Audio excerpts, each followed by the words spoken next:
Today we are reading an infamous story by a beloved author that we love, Mr.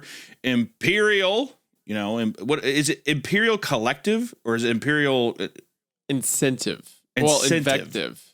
I think it's supposed to be. I've always said incentive, but now that I'm looking at it, it might be invective. I'm gonna say Imperial.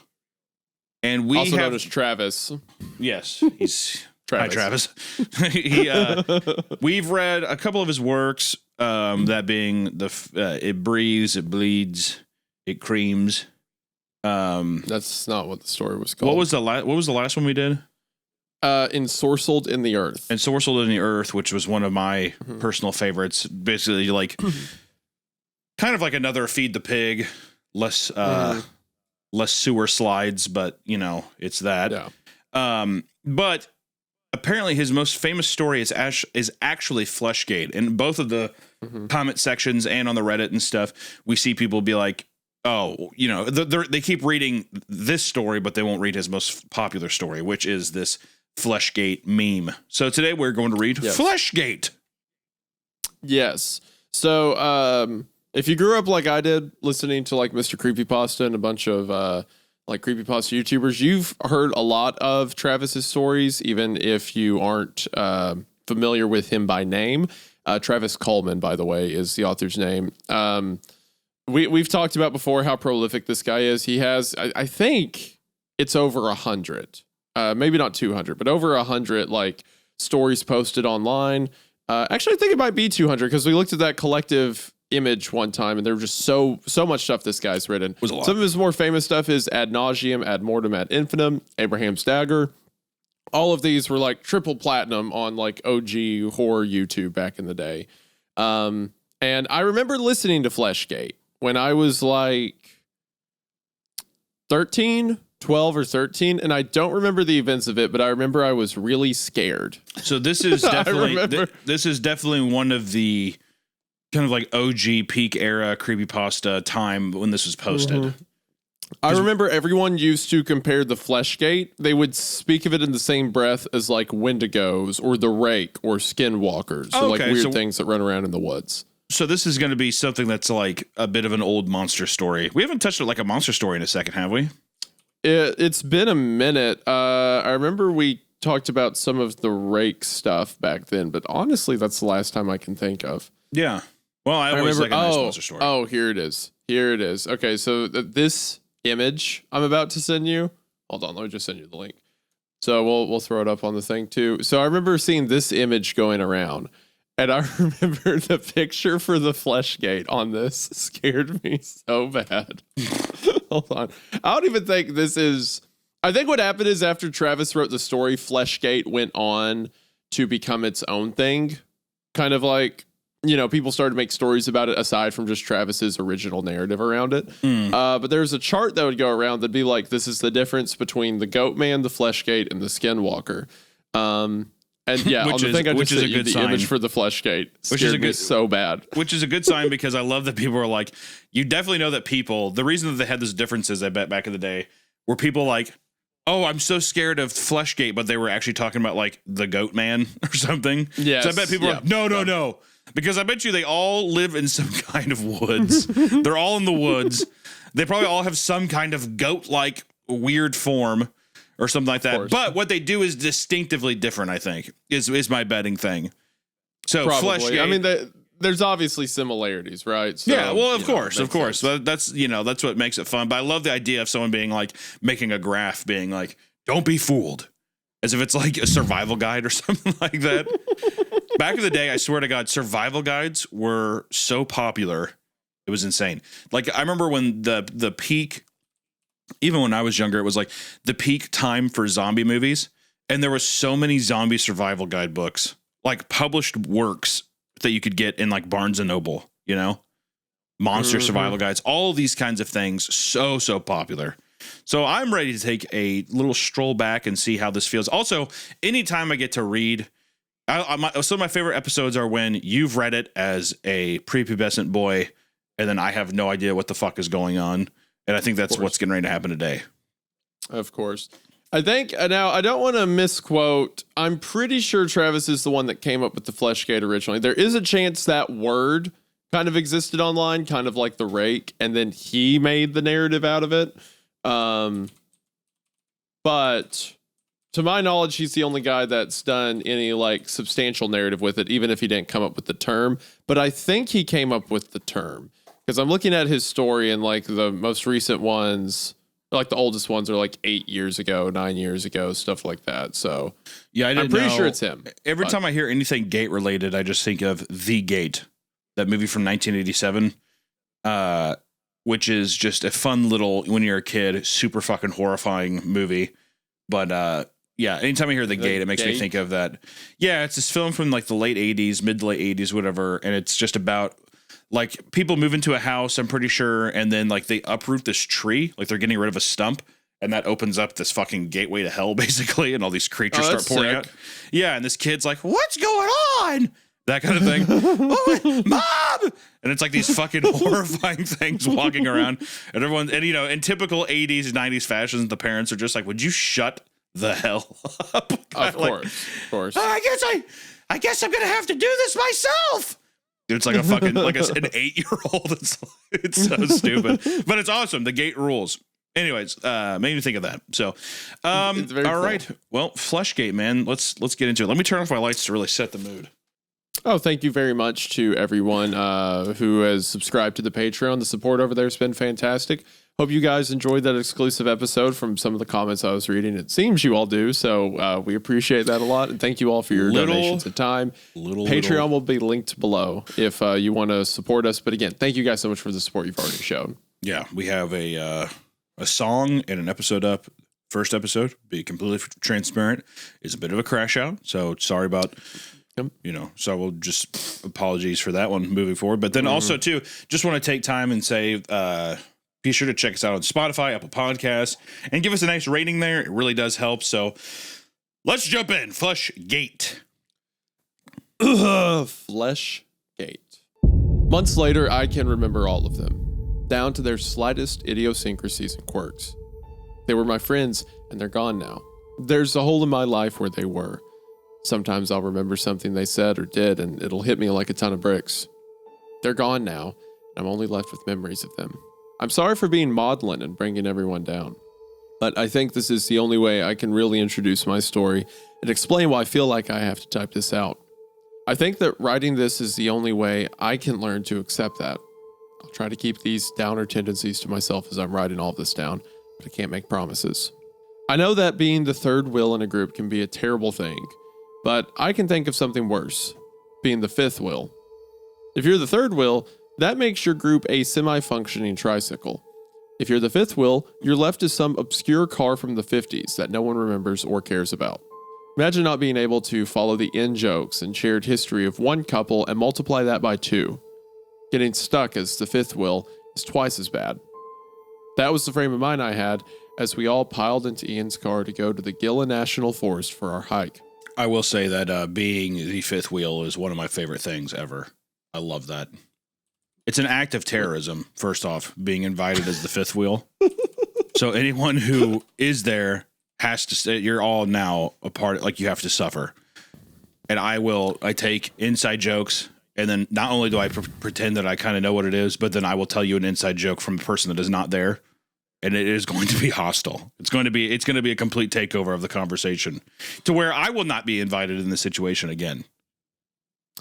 So this is a thing that's happened to you before? Oh, multiple times. I think being the fifth, I'm not like super common, but people are like, well, they're my friend. I don't want to, you want to come hang out. But the worst is they don't tell you when you're the fifth wheel.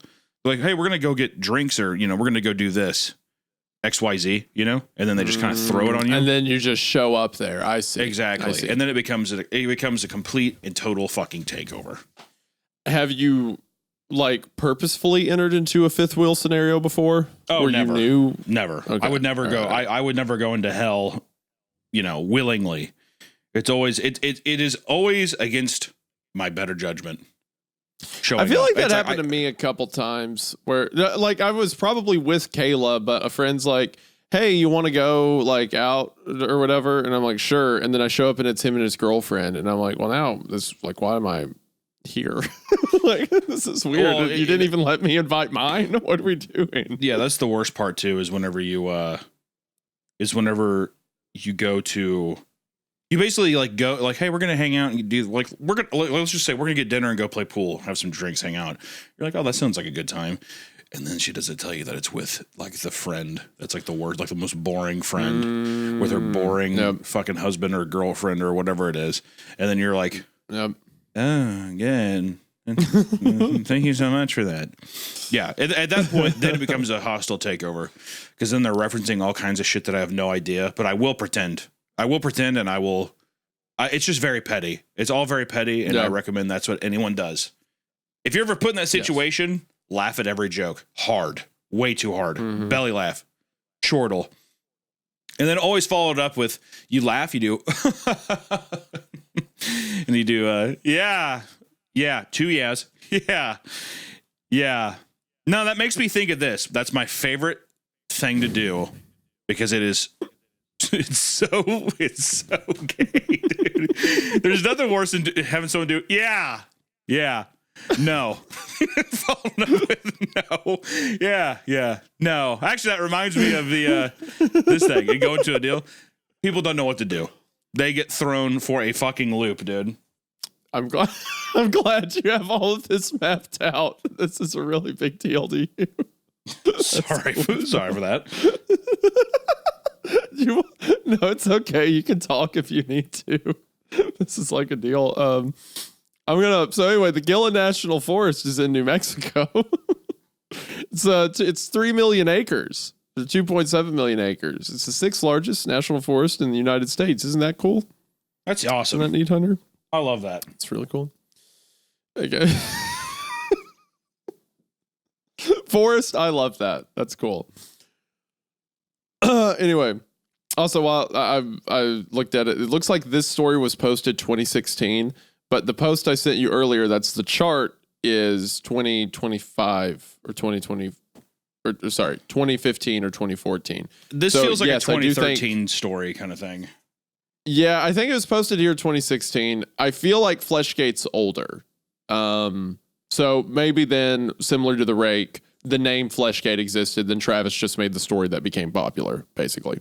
I know that's a weird opening to give to all of this after my depressing introduction, but I want you all to have an idea of my mindset. I'm not quite sure I know how to describe all this, but I do know that I need to tell someone. I need someone else to know what happened and help me come to terms with it all. I think the only way I'll be able to explain this would be to help you see from my perspective as much as possible. So there we were, driving down to Gila for a hike, with me feeling like the fifth wheel wedged between 2 of Ian's friends who I didn't know. 3 of us were cramped in the back seat, while Ian and his girlfriend were up front. I look back at that unnecessary bit of moping back in August 2016 as one of the last few moments of normalcy I would have in my life. I tried to make the best of the situation, I really did. Ian was always the more social of us. Our mom used to tell us that Ian could make anyone his friend, but that once I had a friend, that I kept them for life.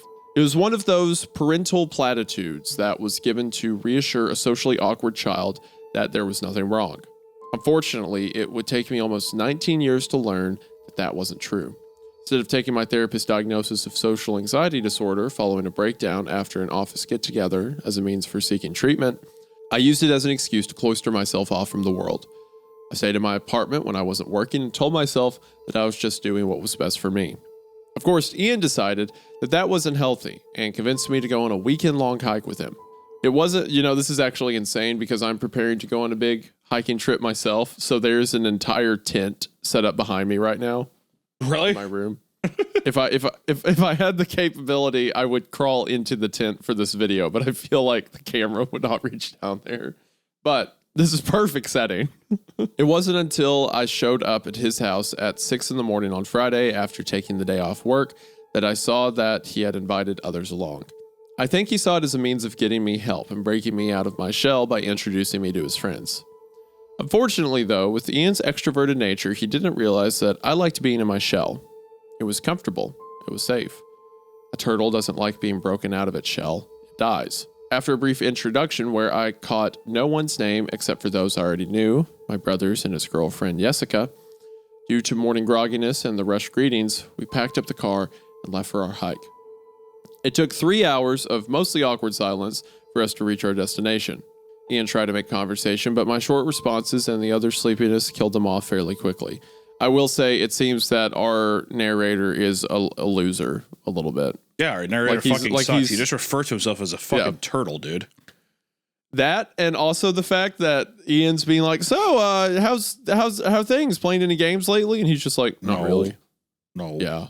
That's fucking, like, and he like sing. He has a big like thick turtleneck shirt on. He just keeps like putting his head into it. No, and like keeps slugging his head in. Like, who the fuck brought this loser? I'm not gonna lie. It's gonna take a lot for this man to be brought back. I did not like the turtle thing. The turtle thing really kind of crushed me. I was like, this guy fucking sucks. A grown man referred to himself as a turtle. A grown man referring to himself as a turtle, and then a girlfriend named Jessica. What the hell is this? That is rough. This is bad. It was like getting hit with a baseball bat twice in the head. But yeah, short responses. I like how he even knows. Yeah, but my responses suck. So it is what it is, though. They have to deal with me. I'm already here. Yeah, I'm. Not only am I going to be like kind of the awkward invite, I will become a problem. I will become a turtle. I will be rough. I will become a turtle, of course. Yeah. What's that, buddy? It's my scratching post.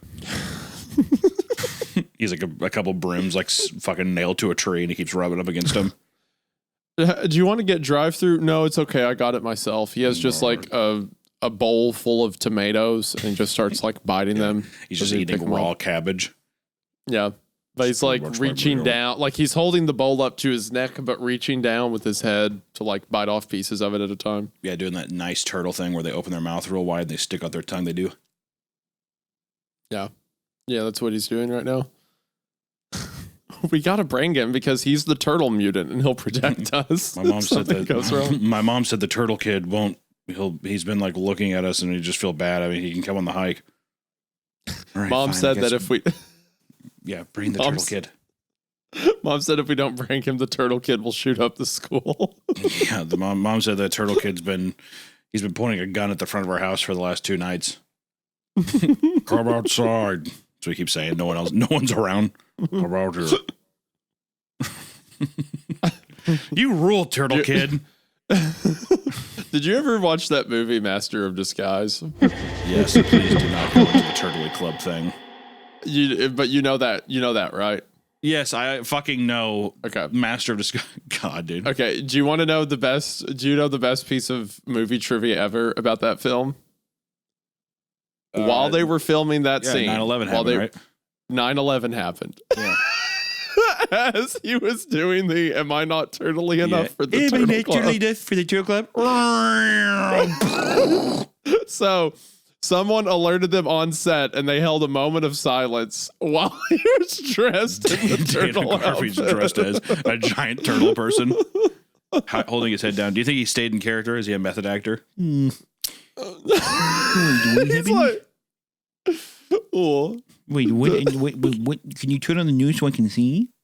The towers, no. Yeah, that's a bit peculiar. The towers couldn't be broken like that. Okay. It's a bit odd. He's like moving the shell around too, like his big like shell body. Is that Al Qaeda did it? Al Qaeda in a turtle costume. Luckily, I wasn't in the air. I'm on the ground. Yeah. So that guy is the one who's sitting in the front of the car now. Yeah, that's what I remember. Because he used the word turtle. Yeah, of course. Yeah. Can I tell you a secret? I'm in desperate need of medical attention and care. I'm so old, fat, I'm falling apart at the seams. But I don't know what doctor to use. I don't know anything about doctors. And that's why I use ZocDoc. ZocDoc is a free app and website where you can search and compare high-quality, in-network doctors. Choose the right one for your needs and click to instantly book an appointment. We're talking about in-network appointments with more than 100,000 healthcare providers across every specialty, from mental health to digital health, eye care to skin care, and much, much more. Probably dick and ball stuff, boys. And the nice thing about ZocDoc is that you can filter for doctors that take your insurance, are nearby, and are highly rated. It's super easy to use, and you can find an appointment time that works for you with the right doctor for your needs. Plus, ZocDoc appointments happen fast, typically within just 24 to 72 hours of booking. You can even score same-day appointments. Oh my God! You don't want to admit it, but you should probably see a doctor. So stop putting off those doctor appointments and go to ZocDoc.com/Creepcast to find and instantly book a top-rated doctor today. That's ZocDoc.com/Creepcast. ZocDoc.com/Creepcast. We found the parking lot near the Gilla Cliff dwellings. As we unpacked our gear, we took a moment to bask in the beautiful sight that sat perched above us. It's hard to believe that someone could carve an entire town into the face of a cliff. 700 years ago, people managed to do just that. Given that the parking lot was empty except for us, we would find out why later, and I was in need of some social lubrication, we split a 6-pack of beer and took in the majesty. Here's a picture in case you're wondering what the area looked like. As we finished our beers, got everything prepared, and used the restrooms, Ian explained what path we would be taking in detail. What we didn't know, and what my brother had failed to tell us, was that the West Fork Trail had been closed all that summer due to flooding. To be honest, the path wasn't that dangerous. They had just opted not to clear it due to the recent floodings, so it would be a bit more of a rugged hike. While it wasn't perilous in itself, it did keep us from encountering other hikers, which would cause us a lot of problems when we actually needed help. Ian figured that we can make about 2 or 3 miles per hour, and we would be able to complete the Gilla Loop, which was about 30 miles long, with enough time to get back on Sunday and be ready for our respective jobs on Monday, with no one any the wiser that we had backpacked a closed section of the national park. As his explanation was a bit heavy on names and locations, some of which I can't recall clearly, I'll opt to include a picture rather than spend a page writing out everything. For the sake of simplicity, this is the path we were planning to take. Picture's not loading on the website, but it just says a simple loop. So I imagine the plan they were supposed to take is just a simple loop. It's just a picture of a fucking mountain with a red circle. I just like the idea. Like, all right, so the picture. Well, I can't see the picture for some reason. It's not loading for me. Okay. So I was damn it. Also, I want to say too, just 2 to 3 miles an hour seem crazy. You'd have to be fucking hauling ass, right? 2 to 3 miles per hour. If it's flat ground, that's fine. They're like on a treadmill, you're going speed 12. All right, think about that. No. That's speed 2 miles an hour. No. I'm saying no. I'm saying if I was going 6 on the treadmill. That's an hour. It takes an hour to do 1 mile at speed 6. And that's like you're like jogging, you're like running. So I'm saying that these people in my mind are like speed 6 on the treadmill is 6 miles an hour. 6 miles an hour. No. That should be it because I've done it. Oh wait, no, you're right. Never mind. Okay. You're right. All right. I'm thinking of a walking thing. Never mind. My bad. I fucked up. Yeah. As long as you acknowledge that I'm correct and you're wrong, that's fine. We can move on. Cut that. No, don't cut it. Don't cut it. That's an important distinction. I just your acknowledgement that I was correct. Hey, Harry, do not cut that. No, do not cut that. Hey, do not cut that, Harry. 25 minutes. There's just a simple cut that I want the editor to make. If you could make that happen, thank you so much. Absolutely not. I have no. Awesome, I heard you say got the green light. Awesome. I have. In addition, I'll include a more detailed map of the entire area. Okay. Oh, my bad. I was doing your job. My bad. I was doing your job. My bad. I was doing your job. Counterpoint, Harry. I have a gun. Okay. We're not cutting that. We're not cutting that. You said that. I'm yawning because that's how bored I am. I'm yawning. I'm bored. Okay. All right. So speed 2. They're walking 2 on a treadmill. In addition, that's I'll pretty include a more accurate. detailed map of the entire area so I can orient myself if you want to trace the trail we took. If you plan on following along with the... Oh, my bad. Sorry. I was doing your job again. Sorry. Go ahead. Go ahead. See how easy it is. Go ahead. You're so good at it. In addition, I'll include a more detailed map of the entire area so you can orient yourselves if you want to trace the trail we took. If you plan on following along with the path as I tell you about the experience. All I can say is good luck. So even as I stare at it now, I feel just as lost now as I was then. I was just going along with the group and trying to keep a positive mind about everything. I wanted to try and do a better job of getting to know Ian and Jessica's friends. I think my circumstances have finally begun to set in. I've been living in a quiet apartment in New Mexico for over a year, and I had no friends because I was a turtle boy. I would go to work and then home without doing anything else except playing with cabbage and in my enclave. See, there you go. You're adding your own interpretations to it, which is not the job of the narrator. That's not the job of the narrator. The narrator must be objective. Sorry, I thought I read I think I got it mixed up with it. Okay, my bad. So, sometimes I would spend the entire weekend without saying a single word to anyone or seeing another person because I was on my back with my shell. No, that's not. Is that not? That's not on there too. That's not there. That's not there either. I knew that if I didn't change something quick, that solitude would become the norm, and that frightened me. Okay, so when you do your impression of me, it's gone from like a whimsical like choir leader to now just a clown, like a circus clown. I don't think that's true. Yeah, you're like past any closeness of it. Your hate is getting in the way of your accuracy. Can I actually try to do a legitimate impression of you? Because I have been working on it. My consent in this doesn't matter, so. Well, I won't do it if you don't want me to. Go ahead. Hey, guys. It's me. Isaiah. Oh, the Bible. Yay!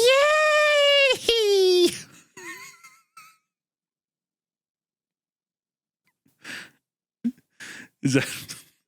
did you like that?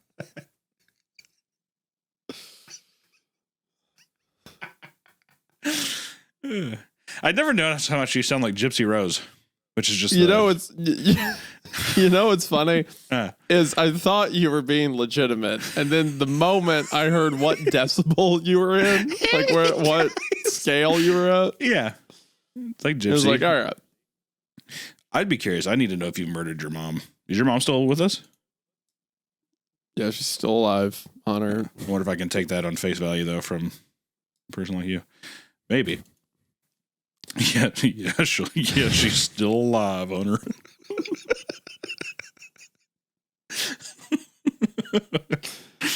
That invitation you did just then was closer than your dedicated invitation. Yeah, no, that's, to be fair, that was, I lampooned a little bit, but not very much. A little bit, okay. I couldn't understand you. You were so high. It was audible to dogs. Well, that's Discord's fault, and I have that issue with you all the time, so. Our first day was relatively quiet. We spent a majority of the time taking in the sights, soaking in the sun, and breathing the fresh air. The hike felt like we were constantly moving upward. As I was unaccustomed to hiking, I frequently fell behind, but I never completely lost sight of my brother's friends. While we took a break under the shade of a tree whose bark looked like dried scales from some long-dead alligator, I tried to make small talk with everyone. I fell into a quick conversation with Ian and Jessica about their work and what they had been up to lately. When it came time to talk to the other two, I only managed to get the conversation going for a few sentences before it shriveled up and died. So I wasn't really focused on the story when you were doing your impression of me. I was more focused on my rage. But that was just like, they're just hiking through New Mexico. Everything's fine at first. Nothing bad's happened yet. Yeah, no. He's just basically saying if you wanted to follow, in the section I read, it was just him being like, here's a map. If you want to follow along, good luck. It's kind of a rough deal. I'm kind of a fucking social loser, and I'm trying to, like, you know, branch out. Well, they said the trail was closed, right? And they weren't supposed to be on it. Yeah. I remembered assuring myself that it would be easier when we stopped for the night. We rested for a while before continuing our ascent up the mesa. This was where everyone realized how truly out of my element I was here. The path up the mesa was agonizing for me. It seemed to never stop climbing up, and there was almost no shade to keep the sun from beating down on us. I was sweating buckets, panting, and wheezing whenever they stopped to wait for me to catch up. I tried to pretend that I didn't notice their exasperated whispers or side glances, but it was easier said than done. They seemed like the outdoorsy type that had been doing this sort of thing for years. By the time our paths started to level out, I was ready to turn around and leave. It wasn't until we reached the top and looked out over everything that I realized how foolish of an idea that was. Even if I was able to convince Ian to give me the keys and let me walk back to the car and go home, I had no idea where I was going or what trail markers we had been using. I imagined splitting off from the group and tromping through poison ivy, bumbling into a gang of banjo-playing hill folk, or getting lost in the dark and wandering in circles until exhaustion and exposure took me. Even if I did manage to hike back to the parking lot, where was I going to go? Would I go back home to my empty apartment, eat a Hot Pocket, and feel sorry for myself again? I decided to tough it out and continue hiking. Also, by the way, the hillbilly hill folk would be Appalachia, by the way, not New Mexico. So. Yeah, I mean, I think he's just referring to Deliverance. Yeah. I mean, that's the reference. And there are, like, what's the film about the New Mexico people? Oh, Hills Have Eyes. Like, sure. But the hillbilly, the banjo's our thing. So the last thing you want to hear when you're like, oh, wow, this trail like in the forest is kind of weird. The last thing you want to hear from behind you is, You lost? that's the last thing you want to hear on earth. There's been a few times where like I've been like on a river, like walking the bank or out hiking or something like that and come across someone's property and they do not like you being there. There was one time me and my buddies, we were four-wheeling and we drove up some road and we walked up to the top of the hill to get a view. And while we're standing there, we hear someone walk behind us and we turn around and there's a guy standing there with a rifle across his arms. He's not pointed at us. It's down at the ground. And we go, "Hey, sir, is this your property?" And he goes, "Uh-huh." And I go, "It looks like it." And I go, "Would you like us to get off your property?" And he goes, "Uh-huh." We just go, "All right." And just walk straight the way we came. Yeah. We made a camp at a dry section of the Indian Creek after having hiked a decent amount. Ian was confident that we would make it back on Sunday and that the next few days were going to be less intensive. We ate some food and stowed the rest in a bear bag, a ways away from the camp. We were passing a bottle of whiskey around in front of a campfire we had built when the conversation shifted to the most awkward moments everyone had experienced. My brother disguised the icebreaker as a conversation starter. Ian retold his story about the first time he met Jessica at a club where he was way too drunk for his own good and ended up puking into her purse. Jessica bristled at the old memory and jokingly called Ian an asshole for that. Each person shared their stories about a bumbling first kiss where their braces got hooked together, locking themselves out of their dorm rooms in their underwear, their cringe-inducing high school edgelord personality, caring for a drunken acquaintance who puked into their favorite bag. Then the bottle came to me and it was my turn to tell them a story. I instantly knew what my most embarrassing story was the moment we started the conversation. I didn't tell them about the door, though. Instead, I made up a story ripping my pants in front of a group of people during a work interview that I had probably ripped straight from a 90s sitcom. They laughed with me and I felt like a piece of shit. They had bothered to reveal their most embarrassing moments and were commiserating it in their shared experience, and here I was too afraid to tell them the truth, to tell them about the door. The conversation continued for a bit afterwards as we killed the bottle. When it was dead, we all went to bed, still pretty drunk, after dousing the campfire. I woke up in the middle of the night desperately needing to use the bathroom. Still a bit fuzzy from the bullet whiskey, I tromped out into the woods to do my business. It wasn't until I was almost done that Nadia's voice cut through the blackness. She asked me if I had a lighter. Since I hadn't heard her approach, the sound of her voice made me jump. It would have scared the piss out of me had I not just gone to the bathroom. I mumbled something about having a lighter back around the camp. She told me that she had dropped hers and asked me to help her look for it. But I was too out of it to be any good to anyone, so I told her that we'd look for it later. I vaguely remember her mumbling a protest as I stumbled back to my sleeping roll. It wasn't until I woke up the next morning that I realized how stupid I'd been. Apparently, they had heard yowling in the surrounding woods all last night. They thought that the second could have possibly belonged to the Mexican gray wolf, but no one was sure.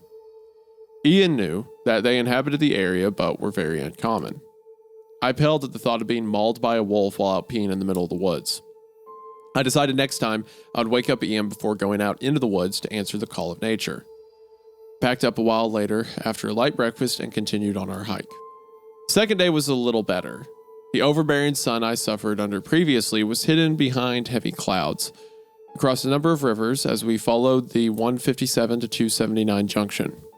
We went along Little Bear Canyon as we headed towards the TJ Corral, which was towards the end of the hiking loop. As the path hadn't been cleared yet, we frequently had to dodge patches of poison ivy and stinging nettles that had grown emboldened by this season's flooding.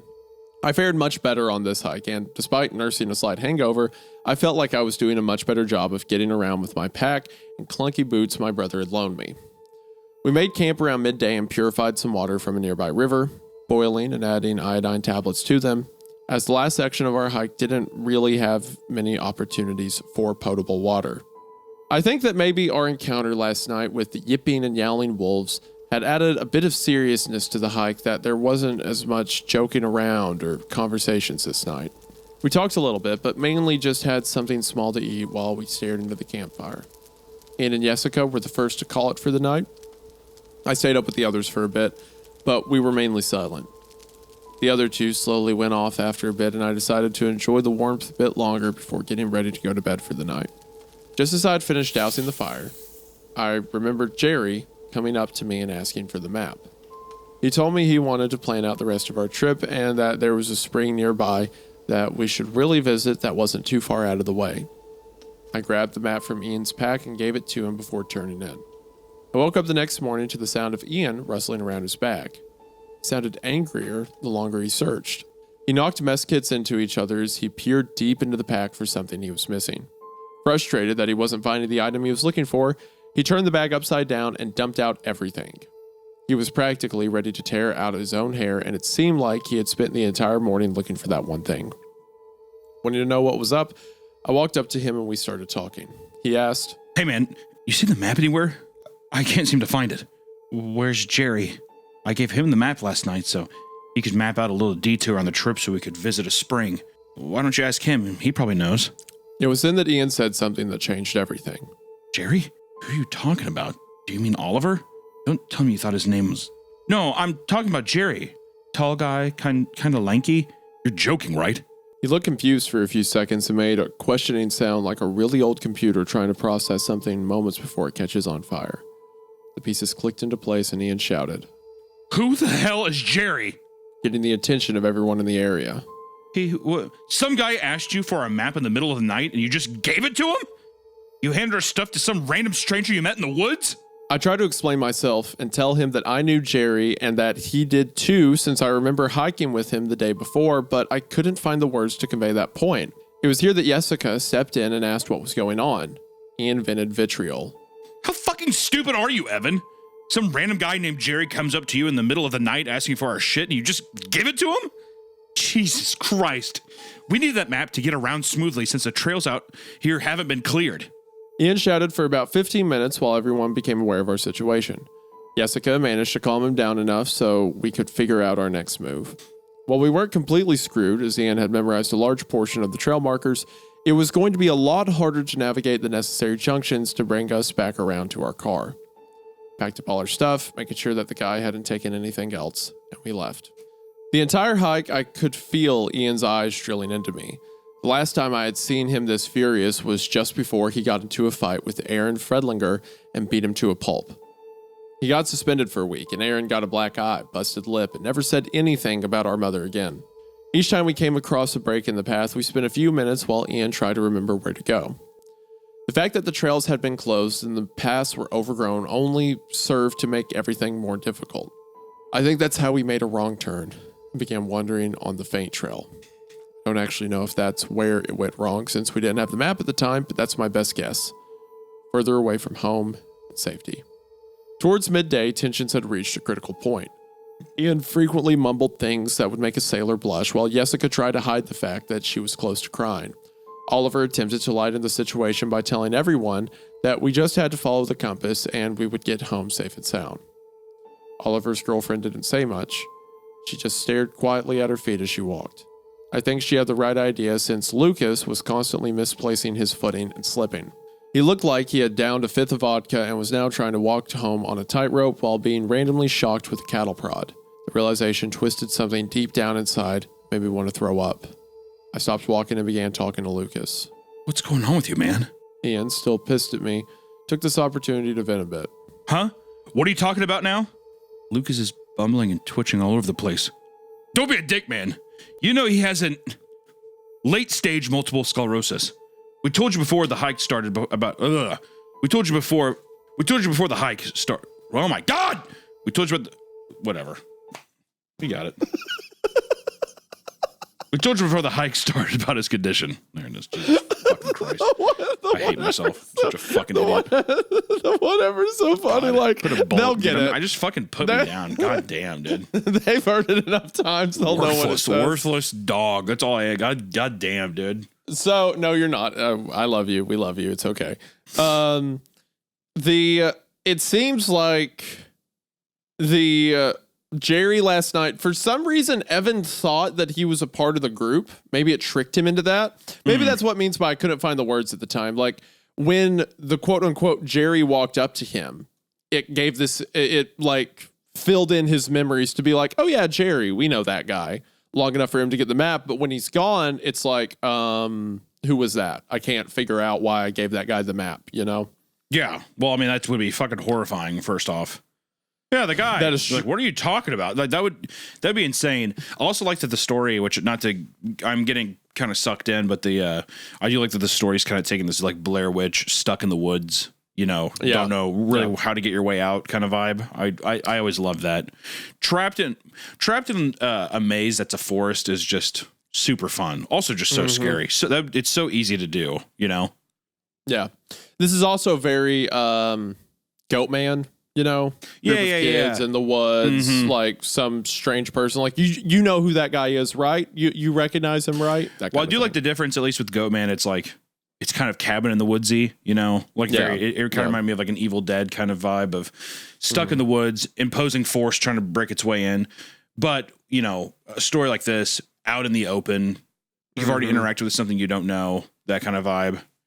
Yeah, which the similarities like, there are fun. The supernatural element a lot. Yeah, I do like the similarities of how the Goatman did that too. Of like, that was the kind of big reveal in the Goatman where it's like, you know, there was 8 people here before, but now there's only 7. Like that kind of, you know, those little fun twists are fun. So I'm curious to see how it kind of develops here. As soon as he said it, the events came rushing back to me clear as day.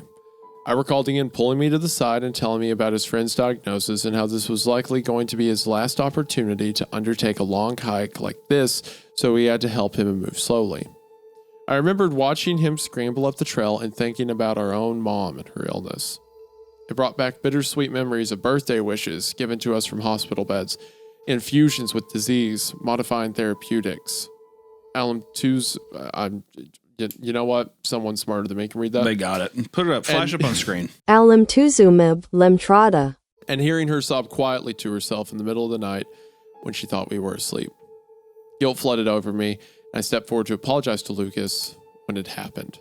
Lucas growled at me the instant I took a step forward, and he dropped to a hunched position on his hands and feet. It almost looked like his skin was bristling at a possible threat, and I could see his broken and decaying teeth as he hissed at all of us before taking off at a hopping stride into the woods. He moved like one of those CGI monstrosities from the last Planet of the Apes movie. His shaky and unstable balance was replaced by a more natural and animalistic gait as he loped into the distance and disappeared amongst the trees. The last thing I saw was what I assumed were its clothes sloughing off of its body, revealing that they weren't actually clothes, but gray folds of skin. Oliver was the first to talk. What the fuck? As soon as Oliver said those words, it was like a switch had flipped that set everyone to panic mode. We began to run along the trail as if it would do us any good. The only thought in my head was to put as much distance as possible between me and that thing. I think it took a good 15 minutes for us to run out of energy with our heavy packs and the disorienting nature of the woods. As we tried to catch our breaths, I surveyed the area around us and came to a terrible realization. In our panic, we had run off the path and were now even deeper in the woods. Yeah, shit. We tried to make sense of what we saw. I just remember Ian mumbling the same phrase over and over. What the hell was that? What the hell was that? What the hell was that? What the hell was that? The short answer is that it was Lucas. The long of it is this. There was no Lucas. Not really. Sorry for interrupting the story in the middle like this, but I think now is the best time to try and explain everything. I know how confusing this all seems with Jerry and Lucas. The truth is, I did that because I don't think I could have appropriately explained it to you without you first experiencing it from my eyes. I don't know what to call those things, but they do something to your mind. They insinuate themselves into your memories. They wrap themselves up in a wall of your recollections, and even though you know something is wrong, you can't quite put your finger on it. Your group of 4 friends could grow to 5 and you wouldn't be any the wiser. Part of you will stupidly admonish you for ever wondering how many there were. You look at it and you recognize the face. You remember events. You can recall getting drunk at a bar together. You have memories of them crying on your shoulder after a rough breakup. You can recollect everything that happened between you, but none of it's true.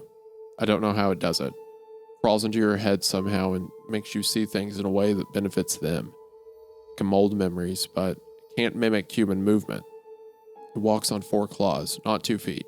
It growls, hisses, and snarls. It doesn't talk. It infiltrates, observes, and waits. It was hunting us and trying to drive us deeper into the woods. It was succeeding. Man, that's so cool. That is such a terrifying... Like, I've seen the mimic concept, like Skinwalker or whatever. Sure. Done so many times. But the idea that it implants itself into your memories is horrifying. Yeah, it makes you think of the SCP, the Cousin Johnny one, where it's it makes you just think it's like he's a member of your family. But also, I like how it's doing something super weird, and it's like somehow putting itself into your memories to where it's like, I told you this and that, and it makes you think that you have seen him before. But I love also the animalistic nature of like driving you off and like kind of like making it easier to pick you off one by one by driving you into the woods. Like I just like that mix of like supernatural with like actual like predatory animal behavior is kind of sick. Mm-hmm. Yeah. No, that's awesome. I like in the beginning, it's like, oh, Jerry, we know Jerry. Here's the map, Jerry. And then now being like, the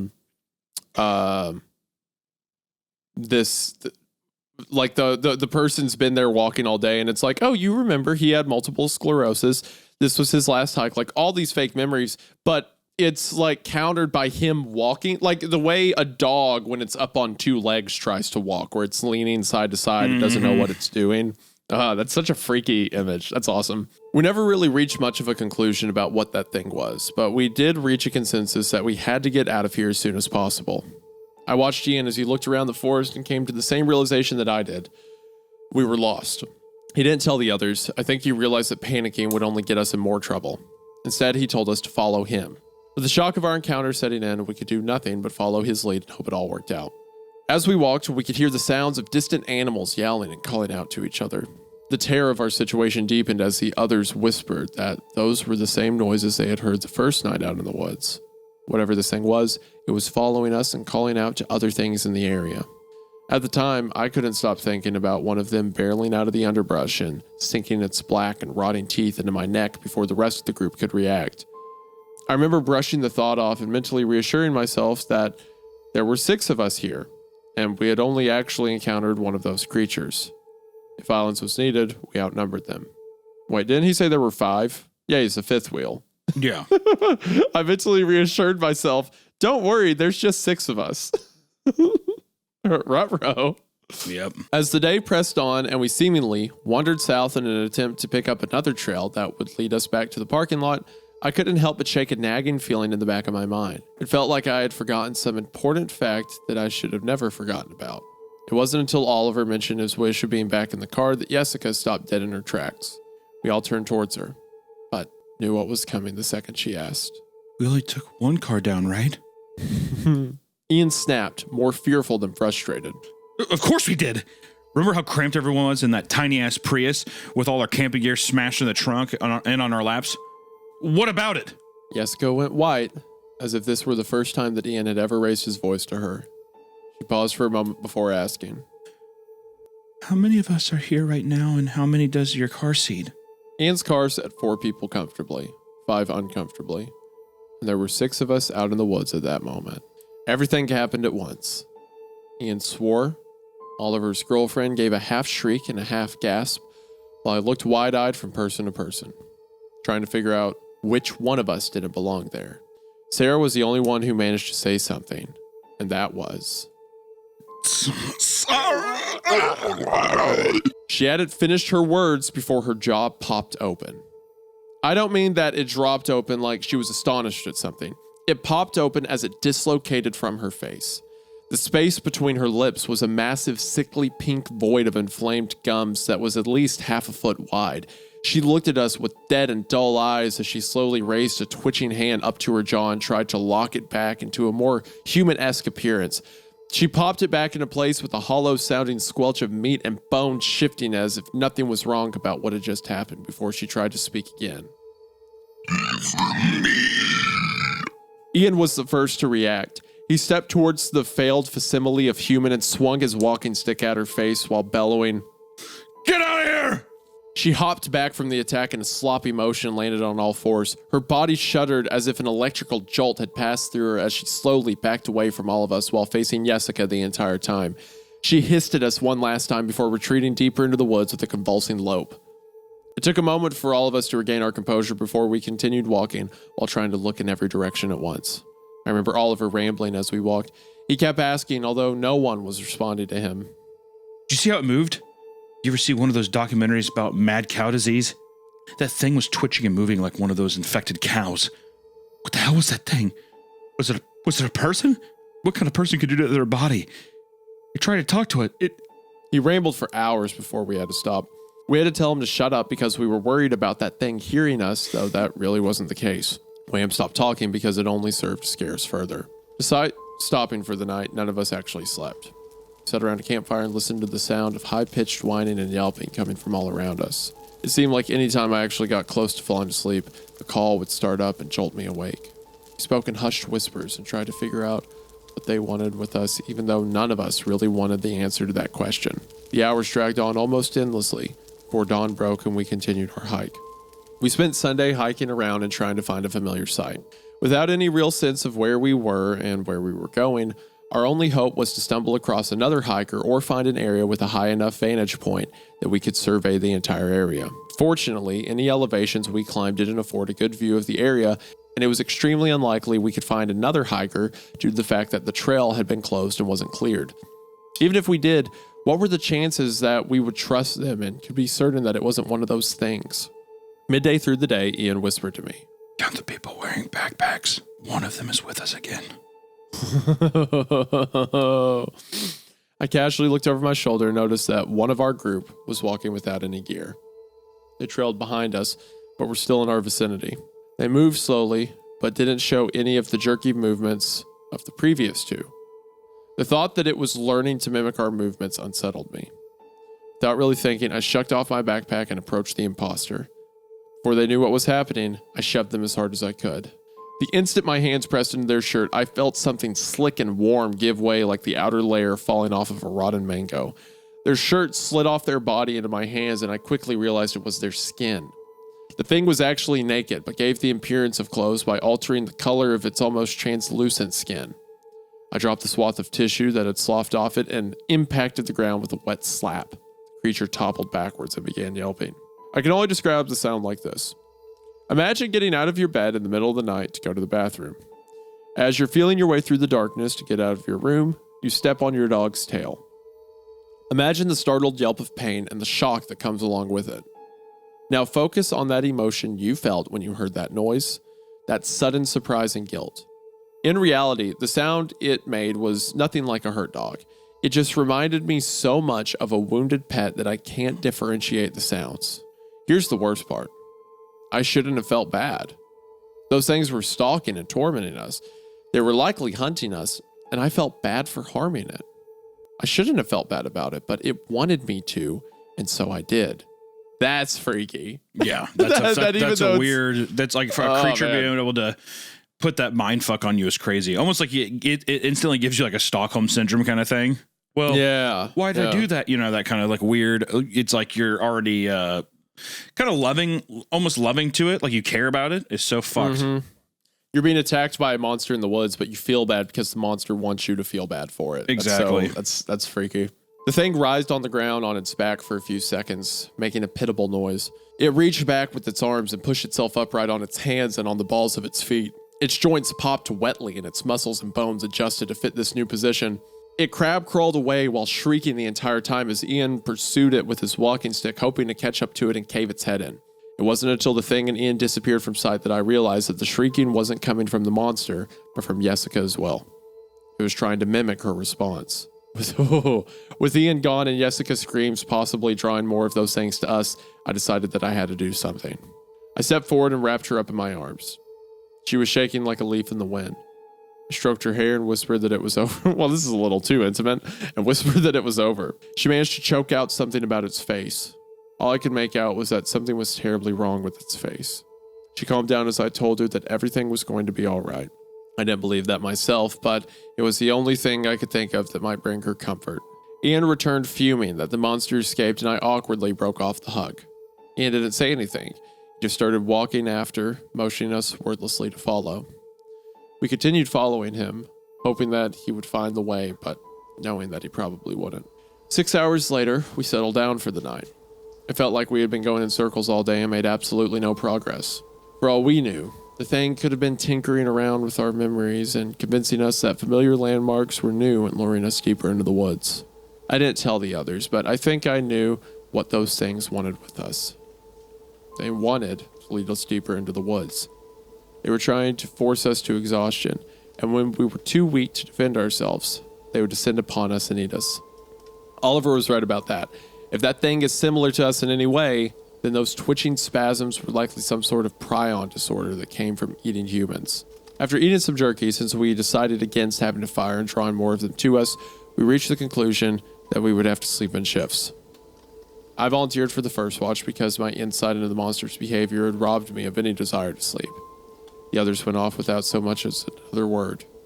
You always put 2 people on fire watch, by the way. In a situation like this, you never have it be one guy. That's a horrible idea. They were exhausted, and it wasn't until an hour into my watch that I realized that I was too. Even given the monster's grotesque appearance, everyone needs to sleep. Jessica joined me about 2 hours into my watch. She admitted that she couldn't sleep after our encounter with the creature. I nodded in agreement. Both of us had seen something terrible that the others hadn't. We talked for a good 30 minutes about what we thought was going on and how everyone was handling it. She was worried about Ian. She confessed that he was acting erratic and that he was scaring her. I wrapped my arm around her for a moment and told her that we were all scared. She looked in my eyes and told me she was glad I was here, and I felt something twist deep down inside me that I had buried a long time ago when I first met her. The longer she stayed with me on watch, the more personal our conversation became. She confessed that she and Ian had been fighting a lot recently and that she was wondering if they were going to work it all out. At the start of their relationship, they were great together. He made her feel wonderful and comfortable, but now there was something that didn't feel right, like there was something missing. I listened to her talk about everything that was going on in her life, and I knew I had to do something. I knew that if I didn't do it now, I would regret it. I had to tell her about the door. She listened quietly as I told her everything. It was the event that precipitated my breakdown at work and my social anxiety disorder diagnosis at the therapist's office. Everything started off simply enough one Friday at work. I was in the lunchroom eating my sandwich and reading a book as per my usual while coworkers talked about their plans for the weekend. One of them was having a housewarming party and they were inviting everyone at work. I figured that the invitation was only extended to the people he was talking to till he asked me if I'd be able to make it on Saturday. As it was the first time I'd been invited to hang out after work, I chose to go. Planning what were interesting topics to bring up in case there was a lull in conversation, and the bottle of wine I was planning to give as a housewarming gift. After psyching myself up, I left to go to the party with the bottle in hand and my spirits high. I convinced myself that I was going to be the life of the party and that maybe if I played my cards right, I could finally find a friend at work that would make the time fly by instead of dragging on. It wasn't until I reached the house that the false bravado began to crumble apart. I stopped in front of the neighbor's house as everywhere else already had a car parked there. It was then that I felt my heart beating like I had just run a mile. I began heading up the driveway with the wine bottle slick in my hands from my palms sweating. It wasn't until I reached the front door that I realized that something was terribly wrong. I was breathing faster. All that excitement that had been building up since Friday afternoon was now replaced with something else: apprehension. All those topics I had thought up seemed boring, and all the reassurances I had given myself seemed hollow. I didn't feel prepared for this at all. At this point, a small part of me whispered something that was stuck with me to this very day. The voice intimated that they never really wanted me to come out. They had only given that invitation as a courtesy and didn't actually expect me to come to their house. It said that if I knocked on the door, that I would be making a fool out of myself. It told me that I wasn't even comfortable in my own skin, so how could I even dare to imagine that they would enjoy my company? They wanted to celebrate with their friends. They didn't want to listen to me fumble or something to talk about. All those fears flashed in front of me, taunting me, demanding that I knock on the door and make myself look like an idiot. The part of me told me that I was better off alone, and I listened. I turned around without even knocking on the door, and I left. No one had come in, and the music was playing loudly, so I doubt that they would have heard me anyways. I shouldn't have been there in the first place. Maybe I saw them watching me from the window, maybe I didn't. Maybe they were laughing at me as I drove away, flustered and embarrassed. Maybe they went back to the party and joked about the social recluse who had seemingly freaked out and run away from their house while I went home and cried in the shower. Maybe. Jessica listened as I told her the story. She smiled sadly as I started to cry into her shoulder. All those feelings I'd experienced outside of my coworker's house came rushing back. All the fear, foolishness, and fatalistic failure smashed into me like waves on the shore. She whispered soothing words into my ear and waited for me to collect myself. Once I did, she pulled away and told me that it wasn't my fault. It was there under the moonlight with her face inches away from mine that I did the worst thing I have ever done in my life. I kissed her. It was slow, hesitant, perfect. I looked into her eyes and I saw her beautiful face. She pulled me towards her as she leaned back. Lost in the moment, I held her against me while telling her all the things I should have said when I first met her and realized that I loved her. I held her like that for a few moments, afraid that if I let her go, I would lose this perfect moment. She was warm. She smelled like wildflowers. She smelled like happiness. For the first time in what felt like a lifetime, I felt comfortable and content. I think he might be kissing a creature. Might be kissing a creature. At the very least, he's kissing his brother's girlfriend, which is a no-go, right? Well, of course, but I think also I think be a that creature. it smells like wildflowers. Made me think that, the foresty kind of vibe. But then also too, I think tongue punching an old creature, they're getting good. I don't know. Also, he's a turtle man, so I think he's like, it was perfect, and it's like she's like melting on the ground and stuff. You're beautiful. I think I love you. Her face is upside down, and he's like, wow. Yeah, exactly. She's like, your shell is so beautiful. He's like, oh my God, thank you so much. I think I love you. Did you do something with your hair? Yeah, your hair looks great. Her like eyeballs like popping out of her face, and her teeth are falling out. Wow, just like my first time.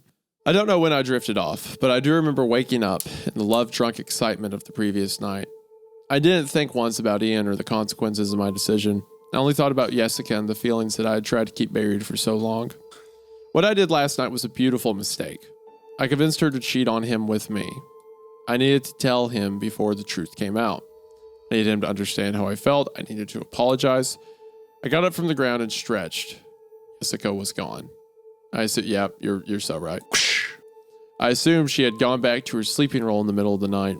I walked over to Ian, who was just waking up. He rubbed the sleep out of his eyes and asked me if I stayed up all night.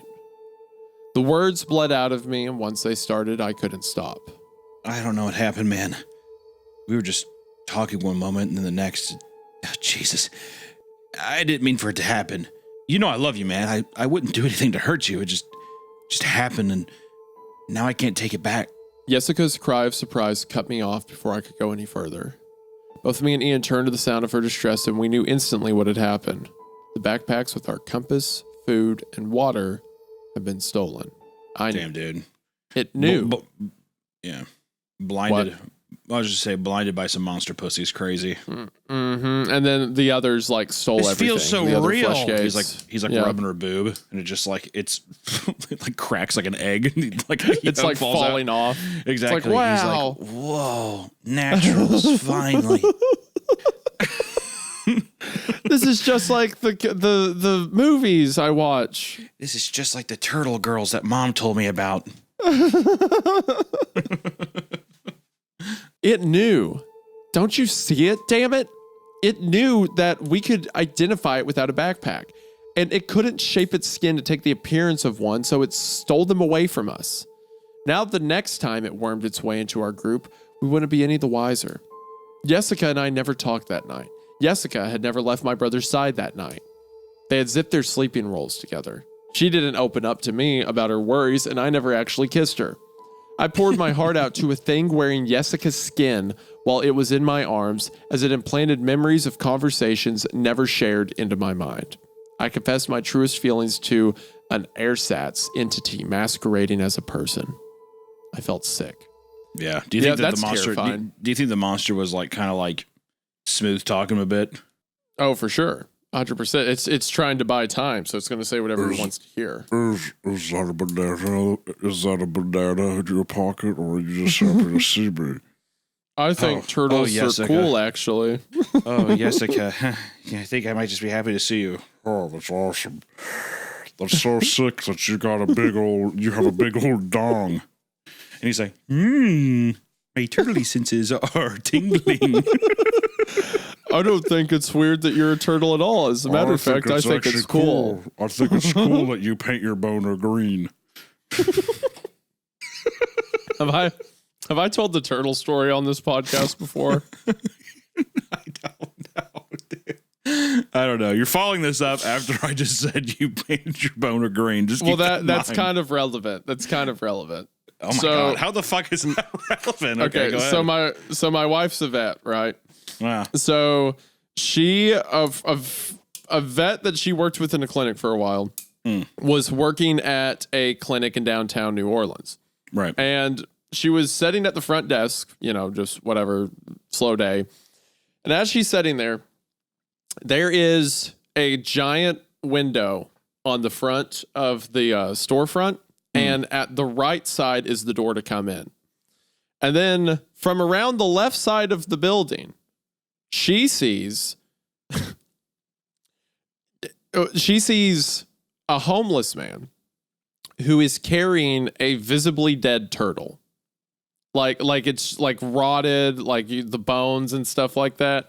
And he's very slow, but he's holding it with both hands. And he's walking like along the window. So that means there's a really long time before he gets to the door. So the whole time the woman's sitting there like, please don't come in. Please don't come in. And then sure enough, when he gets to the right side, he opens the door and comes in. And she's like, hi, can we help you? And he goes, he's like, I found this turtle. And then she's like, okay. And he's like, it's sick. And she looks at it and it's like, there's a little bit of bone in there, but it's just like a turtle shell.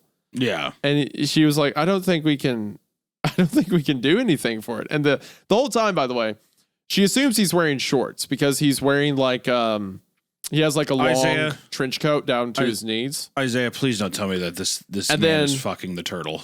And then she's like, I don't think we can do anything for that. And then he goes, okay, and he turns around and he drops it. So he bends down to pick it up, and when he bends down, he is completely naked from the waist down. So when he bends over, it's everything on display.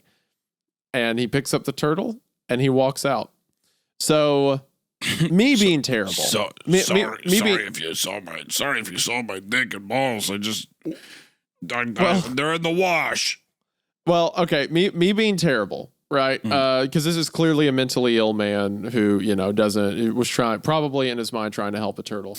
But I took this story when it was first told to me as he was just trying to find a way to expose himself to like the women in the vet clinic. So I just started coming up with bits in my head where like, okay, well, the next time I tell the story, it's about it like he's painted green. Oh, I see. Just to add a layer to it, right? And then the next time I tell it, he's not walking to the door; he's crawling on all fours. Yeah, the turtle's on his back. The turtle's on his back. It eventually got to the point where I told this story to someone, and he was completely naked with a cardboard box around him, painted like a turtle. And he just walks in and he's like, I'm very sick. Rolls over on his back. Just completely naked. Yeah. God. Yeah, that's it. That's the whole thing. Yeah. Well, I didn't know that me saying that would trigger such a visceral. It did. Also weird. It's weird that you manipulate the story in such a way.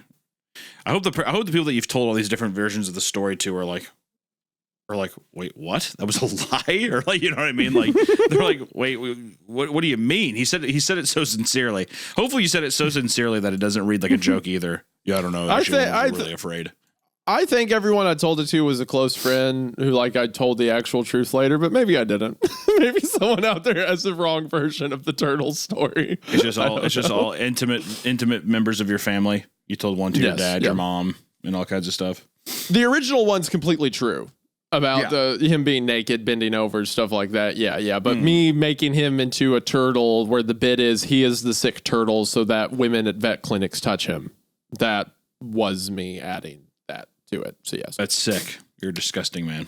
I know. I'm terrible. Anyway, the story. The others woke up quickly after hearing Jessica screaming. We quickly searched around the area, hoping to find some scrap of food or some indication of where our stuff had been taken to. We found nothing. It was long gone. We had no food, no water, and no hope. We had no way of telling when one of those things was hijacking our heads and pretending to be part of our group so it could distract us. With our compass gone, we had no means of following a set direction and hoping to pick the trail back up. In short, we were screwed with a capital S. Oliver demanded to know what I was doing last night. He wanted to know how I could be so careless as to fall asleep when I should have been watching over them and our gear. I lied and told him that someone had come around in the middle of the night to relieve me from my shift. I didn't mention that it was one of those things impersonating Jessica. I couldn't bear to look either my brother or his girlfriend in the eyes at that point. Oliver started to yell, but stopped when he saw I was on the verge of tears. I don't know if it was mercy or disgust that caused him to stop. At this point, it doesn't matter. Gathered up the only thing that they had taken in the night, our sleeping rolls, and continued walking. The hike without water or the prospect of food was unbearable. We were already exhausted, and the realization that we were soon going to be starving and dehydration only served to sap more of our energy. Within a few hours of our march, my mouth felt gummy and dry. While we were still under the canopy of leaves, the temperature was still in the high 80s and low 90s. It didn't take long for dehydration to set in. I kept licking my lips in an attempt to keep them moist, but I could feel them beginning to crack as my saliva began to dry up. As we walked, Oliver picked up his pace and caught up with me. I looked over at him and knew, without him saying anything, that another one of those things had joined our group. He whispered, "Don't look directly at it. Just keep it in the corner of your eyes. I think that's how it messes with your mind. It would explain why you remember that guy that night, but the rest of us can't. You saw him, but the rest of us didn't. Don't get close. Just keep it in the corner of your eyes. It's been trailing us for about half an hour now. I think it just wants to watch and follow us." I pretended to be cracking my neck and looked at the tag along in my peripheral vision. It trailed behind us by about a dozen feet. In its resting state, its facial features appeared staticky. I could make out eyes and a nose, but it was constantly shifting and rippling like bubbling plastic. At this point, we were too tired to even bother with chasing it off. We just kept walking and hoped that it wouldn't try to join the group. It seemed content to keep its distance and keep us in its line of sight. It followed us for about 2 miles before it broke off towards the trees with a shambling, awkward gait. We were too tired to even try and set up a shift system. We just huddled together in an attempt to convince ourselves that we were safer when we were closer together. But every time one of us got comfortable enough to drift off, those things would start making noise. The noises started off as a high-pitched yips whose sounds seemed to travel for miles. As the night drew on, they grew more aggressive. I remember one time as I was drifting off hearing the grating rasp of my name. Things weren't just following us, they were learning. They were perfecting their mimicry. The thought disturbed me more than the idea of them out there watching us in the darkness. How long would it take them to become more human than human? What would they do once they were capable of walking amongst people again? I drifted off to sleep with that thought beating around in my head like a man trapped in a wall. We got up Wednesday morning and left without a word. A small part of my brain nagged at me and told me that it should actually be Tuesday morning, but I knew it was Wednesday. Why didn't I have any memories of the day before? At this point, there was nothing left to say. I don't think anyone wanted to theorize on the missing day from all our recollection. Some of us had been awake all night without any food or water. The constant stress had completely worn us down. It was just that, nothing else. We continued hiking in the same direction we had been going in with the false hope that we would come across someone. In the end, our hike looked more like a death march. My feet were covered in blisters that had ruptured and plastered the soles of my feet to my socks. Every step felt like I was tearing open the sores a bit more. In an attempt to take my mind off the discomfort, I focused on my brother who was walking in front of me. He wasn't as much walking as he was limping forward. He stopped using his walking stick and was dragging it behind him like it was a broken limb. I watched as he stepped over a rock and the walking stick slipped out of his hands. He kept dragging himself forward as if nothing had happened. He didn't even register it falling out of his hands. It was at that point that I knew something was wrong. I knew that my brother wasn't my brother anymore. The evidence of the entire missing memories of the day, the fact that we were going deeper into the woods, and his awkward gait was enough to tell me that. I just knew he wasn't my brother.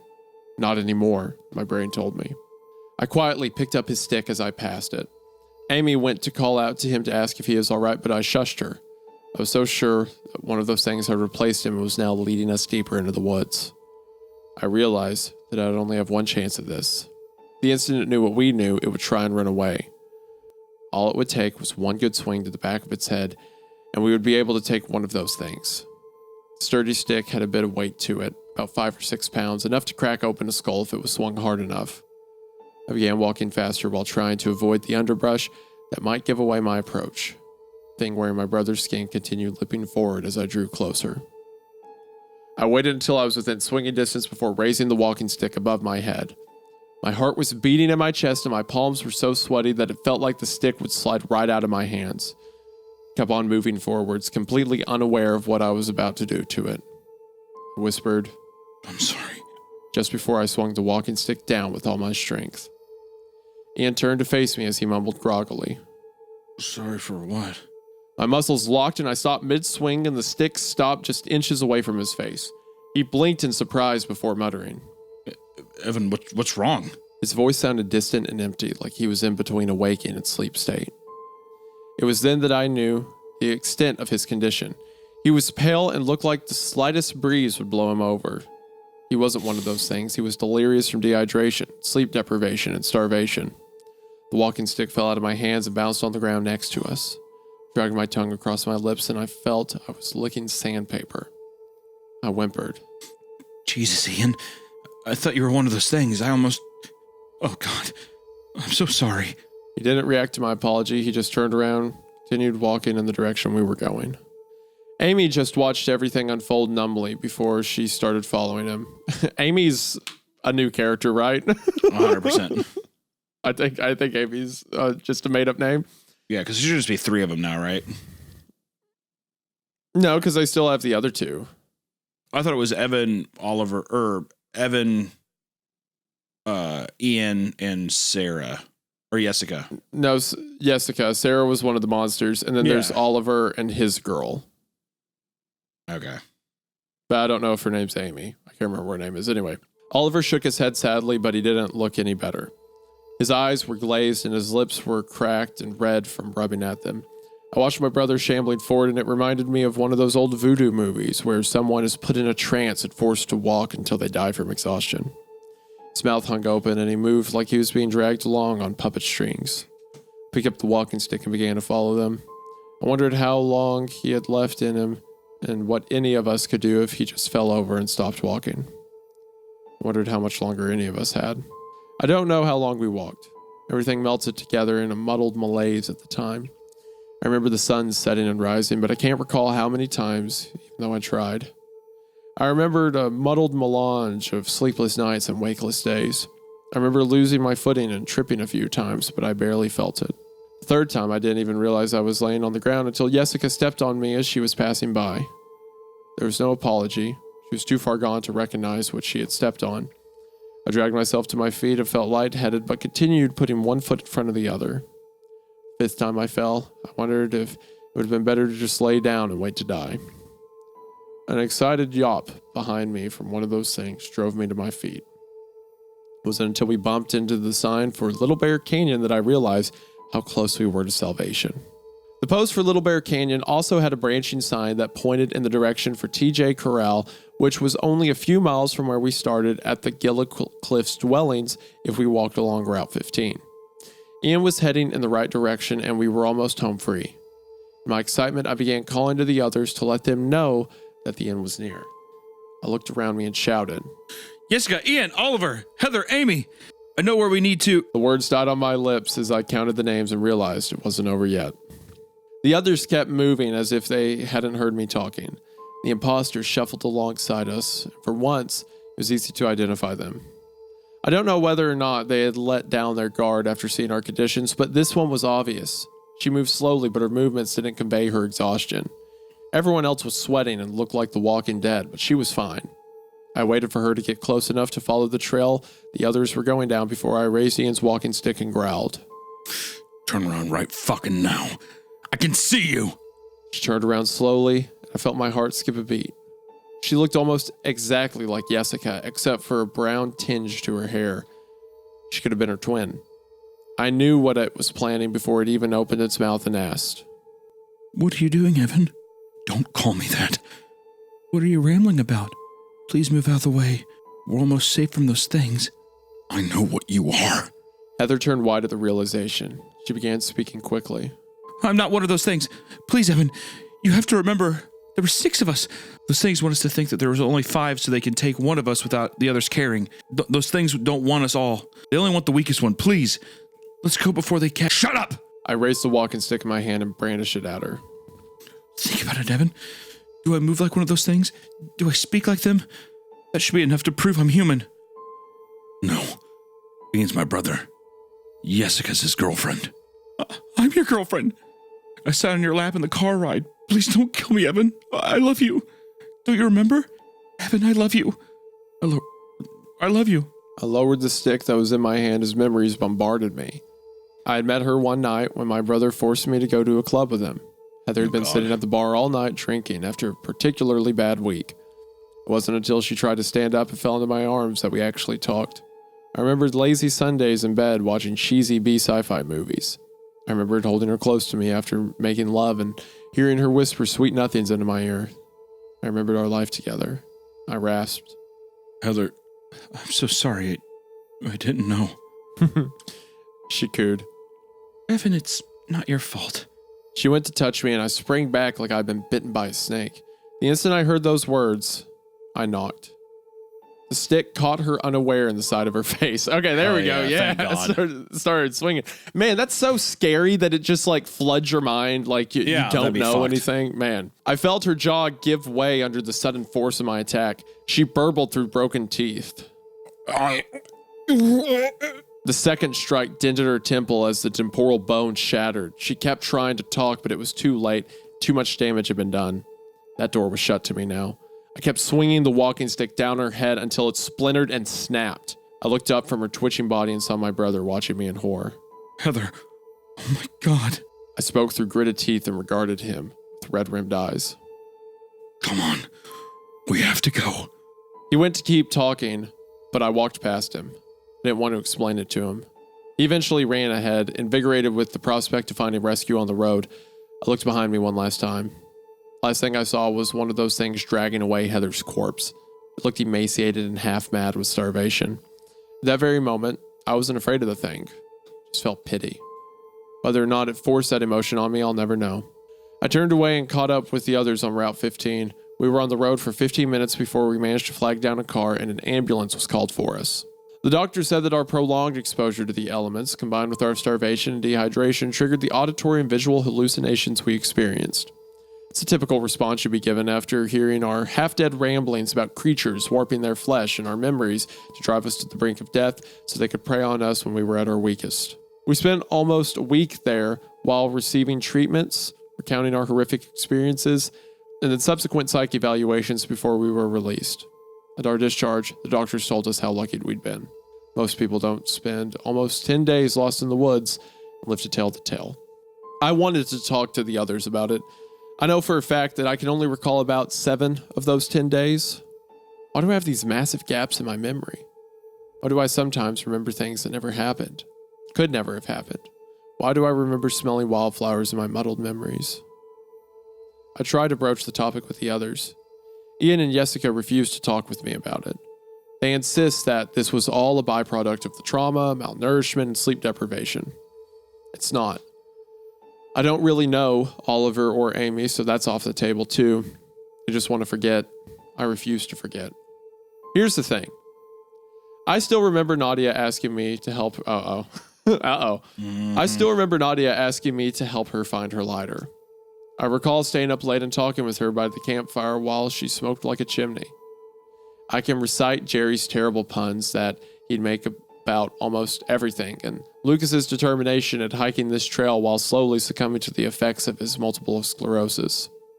I can recall whispering sweet nothings to Jessica under the glow of the full moon.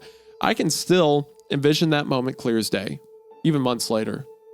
I know the conversation we had word for word. I can remember the feeling of her skin against mine and the smell of her hair as I pressed myself against her when I reached that one true moment of connectivity. I remember Heather pleading and begging me not to kill her. Despite writing this all months later, I can see all of those things clearly. Sometimes, late at night, I can even remember driving up to Gila National Park with Heather sitting in my lap, playfully grinding against me and telling me how fun our hike was going to be. Sometimes I think about that memory more than I should. Since I can't talk to my brother or Jessica about this, I had to find some other outlet. I guess I'm writing all this for that one reason. Catharsis. In the end, I keep wondering if what I did was right. Did I make the right choice? I want you to read this and tell me that I had no other option, that the risk of one of them escaping into the city forced my hand. I know that's not the case. Could have walked away or tried to scare her off, but I didn't. What kind of person can look into someone's eyes, remember all the things they did and the life they had, and do what I did?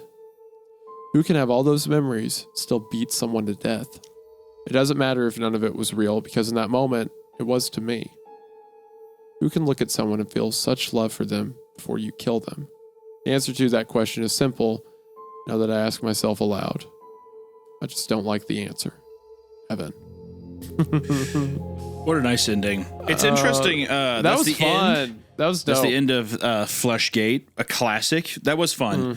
It's interesting how similar it was to the Goat Man. Like earlier when you were talking about, people making diagrams to differentiate these stories and stuff.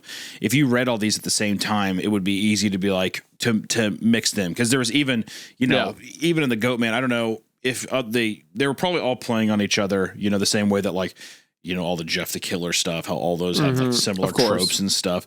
So it's interesting to think that in one part of time there was like weird, cheesy serial killer stuff, but then there was also this weird like new age cryptid, the rake kind of skinwalker trend that was going on as well. And that's I wonder, do you think that kind of monster is just like dated to this point, or do you think that something like this could be made to an effect this day? Because I feel like right now the hot thing is like uncanny kind of like Uncanny Valley, kind of thing, versus like monster skinwalker thing. I wonder if someone could write a new age skinwalker story that would be as effective or be as alluring as it was back in the day. I think you could, and I kind of got the idea for how you would do that while reading this one. You would just make the interactions non-consequential on first read. So you would have, like, the most effective part of the story to me was Jerry walked up to me and I handed him the map. And then later it's like there was no Jerry. Like the level of casualness he delivered that Jerry part with made you feel so comfortable with it that it kind of robs you of what you expected going in. It makes you second take even your own reading. The effectiveness of this is that when you're reading, you're like, oh shit, was there? Was there a Heather or, this kind of thing? Like it kind of makes you focus on that. I'd be curious to see 1, 2 that wasn't based in the woods or something. Like if there was any other setting that you could put them in where, does a skinwalker move in to like a house next door? Is there something like in an apartment complex, like something where there's a large group of people, but then also like a large group of people that you probably have never met? Like I was thinking about that too while we were reading this. Like if you had a skinwalker that lived in an apartment complex, you probably don't know everybody in your apartment building. You know what I mean?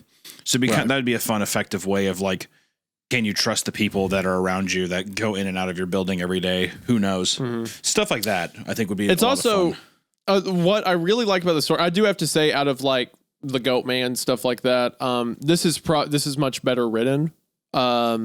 Yeah, just like with the actual language to choose and stuff like that. Way better, and way better than a lot of the early like rake stories and stuff like that. I think. Yeah, no, definitely. I mean, the Imperial, ending is. Yeah, he's great. He's a great author. The ending is great because I was questioning myself at the end. It's like, well, how do we know he went with his brother Ian? And like, how do we know? Because if it's all memories implanted and he's describing it, how do we know that Oliver and Amy were the ones? It also plants a realistic. It does a couple things effective for me. It plants the idea too that was all of this just sleep deprivation, like starvation, dehydration, all that kind of stuff. It does plant that realistic thing where your mind is so fragile that it could have played these tricks on you. But then also I like the idea of almost like if something doesn't happen but it's so real to you, is it actually not real, or is it a reality? Like there's just something interesting about like I experienced all these things that felt real, and I don't think you move on from that. I think that it's like sticks with you, and to me that's really, really powerful too. Of like something could have never happened, but because it happened in your version of reality, that truth is going to stay with you more than probably the actual reality of what happened. And to me, that's like the biggest mind fuck. That's like the scariest thing.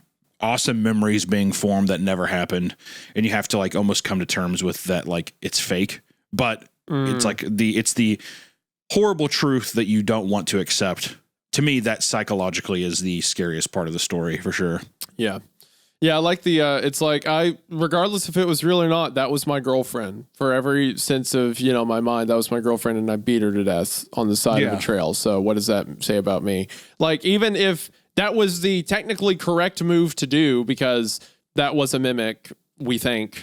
That was a mimic that he had to stop. It's like, I still had those memories, and I still did that. So what's that do to me? It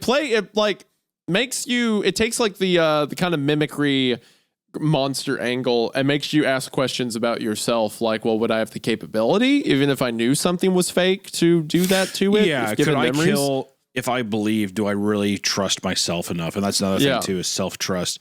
Do I trust myself enough to make the decision to hit what I think is not my brother and kill him? Do I trust myself enough? Do I like? There's a lot of just, I don't know, what's introspective kind of ideas in the story, which really it's kind of interesting because this is clearly the best written one of these like Skinwalker stories. And then I would say Goatman and then the Rake, but you could tell that the Rake had just such a simple premise that like allowed so many other people to kind of like run with this and have fun. And I like that, you get stuff like the Goatman, which feels more like a cryptid. It's definitely a Skinwalker, but I would say it feels more of like that kind of, Mothman cryptid kind of feeling versus this does feel like an actual, if someone's like read the original Rake and they're like, I want more, this would be that story that I would show them. This is the thing I'd be like, this is a more realized fun thing. And even this was a pretty short story. Like you could have gone way more, you could have gone deeper and deeper. Usually whenever stories end in this way where it's like, we did find the road and the doctors say this, I almost usually read that as the author's just kind of like, and it's done. Like, I just don't know we're just ending it like this, But it doesn't feel unsatisfying to me. You still get that nice question of him at the end, like Evan basically asking, are these things I experienced, are they real? Or, even if they're not real, I remember it as clear as day. And that's like something that I'm going to have to live with. It's such a fun and haunting ending to that, character's story, just the psyche. I feel like this character is definitely just broken by the end, Oh yeah. He was already like, the whole thing about the door, he already had like social anxiety, and now it's like on top of that, I can't trust anyone ever for anything, and I have distinct memories of beating my girlfriend to death. So yeah, and I think that it does a good job in terms of full circle moments at the beginning of the story. I'm awkward. I really don't even want to go on this deal, but I'm just going to go to get out of my comfort zone. And by the end, it's just a full thing of I'm awkward. I don't even know who I am anymore. I don't even know the memories I have. It's kind of like you establish a nice relationship to find out that it's totally not real. And that these conceptions that you had about yourself at the beginning are true. It's like a vicious cycle of just kind of rinse and repeat, you know? Like, I feel like this is going to be that guy's fucking story forever. He's going to go out. He's going to feel like he makes an establishing connection with someone, even if there's not like a fucking weird paranormal aspect to it. It'd be like, oh, I met this person. Let's just say a girl, met this girl. But then he gets too in his head about it. And then he's just like, she'll never be able to like me the way that I like her. Rinse and repeat. You know what I mean? It's just kind of like, it's just a vicious cycle. So yeah, I don't know. Anytime you get into like those weird things of a character being introspective, it's always just another layer to a character that's just a lot of fun, you know, versus like the goat man thing. It's just like, yeah, I don't know. The shit was kind of spooky up there in the woods. So hope me and my friends can get it. It just doesn't like, you don't get a feel for the characters in the same way. Not to discredit Goat Man, because I like that one too, but yeah, it was a fun story. I would recommend Imperial. As always, he's a home run hitter here on the podcast. Always happy to read his stuff.